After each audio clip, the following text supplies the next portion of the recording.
Hey everyone, and welcome to another video. So today what we're doing is the unboxing for the new iPhone 15 Pro Max as well as the Apple Watch Ultra 2. We'll also be taking a look at all of the new FineWoven cases. I have already done a video on the blue one, however today we'll take a look at what the phone actually looks like in each particular case as well. So first thing we'll start with is the iPhone. So as you can see, I went for the 512 gig natural titanium in the Pro Max model. And there we have the phone straight up. So in the lighting that I'm in currently, so it is kind of overcast day, I am making use of natural light on that side coming from this direction. It looks grey, so it looks like a light creamy grey. The border is very noticeable. The lenses straight away, that lens really stands out. So compared to previous generations, that lens it's looking huge. The material, yeah, so straight away you can feel how the edges are much softer. I won't take the screen protector off just yet because I am planning on installing a screen protector. Those of you who watch the channel regularly will know that I always apply screen protector straight away, so I never actually touch the original screen. Weight wise, yeah, straight away I can actually notice that there is a difference. And just in comfort as well, the edges do actually make a massive difference. Now, I have already seen a few drop test videos, and obviously the fact that you have rounded glass and it's not below the level of the actual border anymore means that these are going to be slightly more vulnerable when it comes to drops. But if you're like me and you generally wear a case on your phone whenever you're out and around the house, you're not really going to be doing anything too intensive, then it should be fine to go caseless. Generally, I'd say obviously with the selection we've got in front of us, just get a case, use that whenever you're out and about, and then whenever you want to actually just experience the phone in its full glory, then you can obviously use it without a case. My plan is obviously whenever I'm around the house or just generally, I'm going to use it without a case. Whenever I'm at work, I will be using one of either these cases or one of the other cases that I've got coming from some of the partners of the actual channel itself. So yeah, first impressions, build-wise, this is really, really nice. I was a fan of the stainless steel, but obviously, as everybody's mentioned, it does dig in. This straight away, it feels lighter, and the fact that you've got the rounded edges means that in the hand, it does actually feel a lot more comfortable. It's not just people saying that, and obviously the radius on these isn't that great. It's not like they made a massive change to the actual radius. It's just the fact that it's done to such a good precision level, and because we're so used to that flat edge almost, that this does feel very, very comfortable. So yeah, in the box, all you get is for the first time, USB-C to USB-C cable, and then you'll get some details in here. In the UK, let me just drop this back in there. In the UK, we do still get a SIM ejector tool because in the UK, we do still have a SIM on the side. So we do have, just drop that back in there. So we do have a SIM section there. So here's the new action button, and it feels exactly the same as the volume buttons. They don't protrude out that much. So one thing I've noticed straight away is case manufacturers are reusing last year's case, and all they're doing is putting a bigger cutout. Now the problem with those cases is they're too flush. So you're not gonna, unlike your power button and volume buttons, where they generally have a button going over the top, so it doesn't matter that these are quite shallow. The action button's just as shallow from what I can tell. So if you look at that, it looks almost the same level.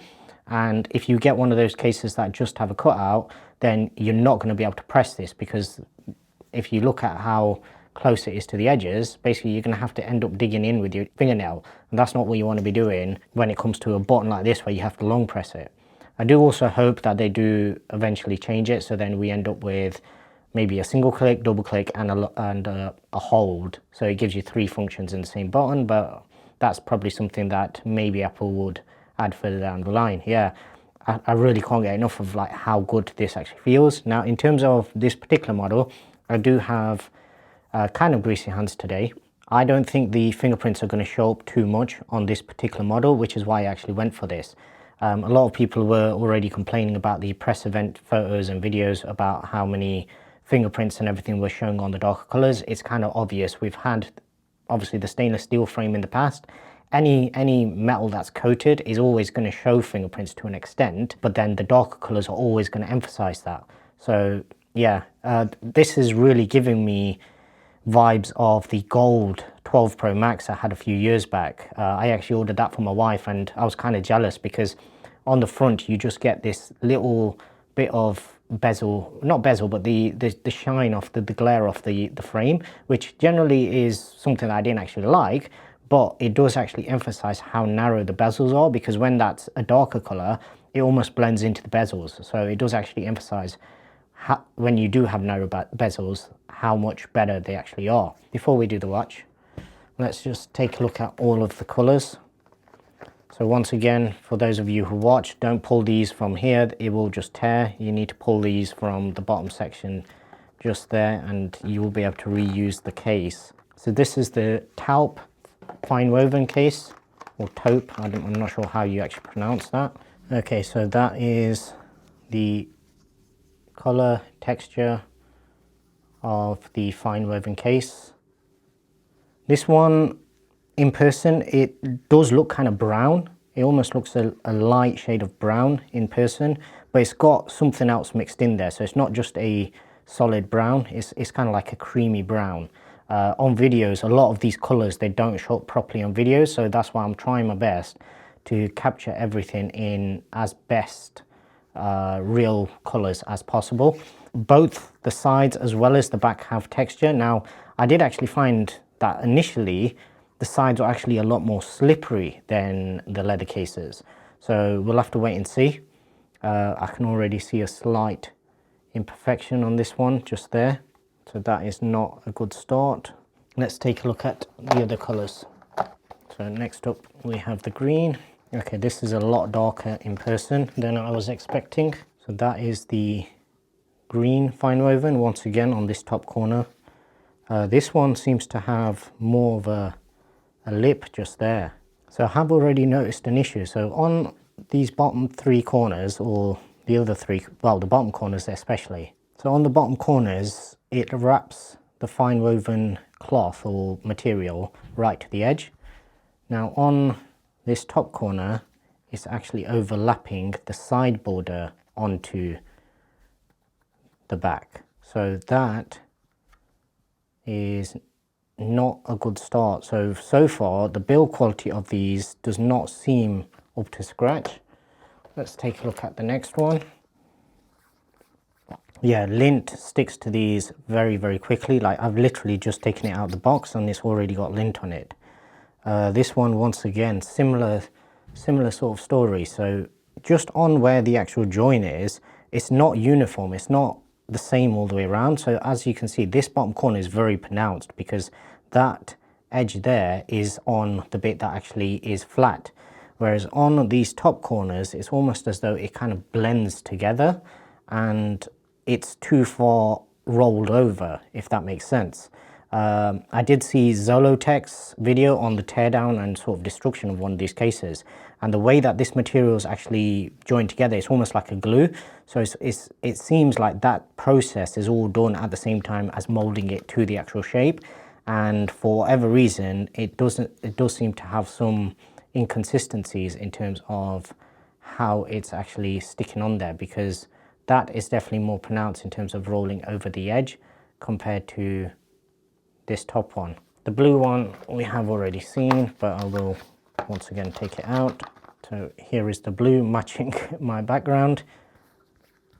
As I say, the sides almost feel quite slippery to me. Durability wise, yeah, they might be fine, but I'm not sure the look of these, in the same way that a leather will patina and it'll look good over time, even when it has marks and scars.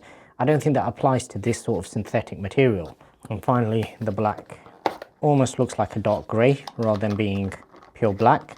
Now, if I had gone for any of the darker phones, then this would probably be the colour that I would use, so black on black. This one almost feels like it's thicker, the actual material. This one seems a lot more pronounced over the Apple logo. Once again, sides, so a tiny little imperfection there. This bottom corner is not great. So yeah, the actual quality control on these does not seem to be up to the standard of what you would expect from Apple. So as you can see, there's just small imperfections, which if this was a cheaper case, maybe £10, £20, you won't really mind. But this is the same price as their leather cases, and for me, this is not really an acceptable standard. Most likely, this one, the green one, they might end up going back, even though I do actually like the colours, and I think the way that they would look with the phone would probably be quite good. I don't like the actual build quality of these. The quality control just isn't there, in my opinion, and it's not making for a very good first experience. Okay, so that is how the taupe or taupe color looks with the natural titanium. That is how the green looks. So the green actually blends in quite well. So first two do actually look quite good. I was actually intending on using that one. Here we have the, I think it's mauve, or basically it's like a burgundy purple mixture. Thankfully, these cases are actually a lot easier to put on and take off compared to the leather cases. In terms of buttons, very clicky, power button, volume buttons, yep, nice tactile feedback on those. Here we have the blue, and this almost gives me very similar vibes to the gold 12 Pro Max that I actually had. And finally the black.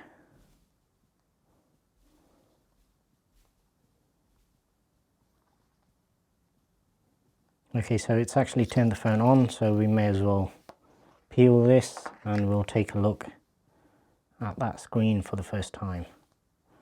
So to me, I can notice a difference because I did use obviously the 14 Pro Max without a case for quite a few periods. Right, okay, so phone is done, all the cases we've looked at, so now it is the turn of the Apple Watch. So I've not had the Ultra before. The reason I held on to my Series 7 was because they have actually been reusing the chips since the Series 6, I think.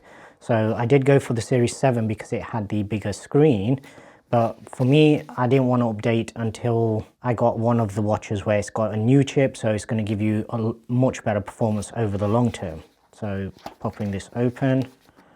Now this experience, the unboxing experience, as people described last year, was slightly different. So you do have this booklet, and obviously it shows you various different, it's basically just advertisement, but it's done very nicely. And it does give you a good breakdown in terms of all the features, charging, how to make use of your buttons, remapping, the various different sort of screens, and then you've got all your paperwork tucked in just there. So we'll pop that off to the side.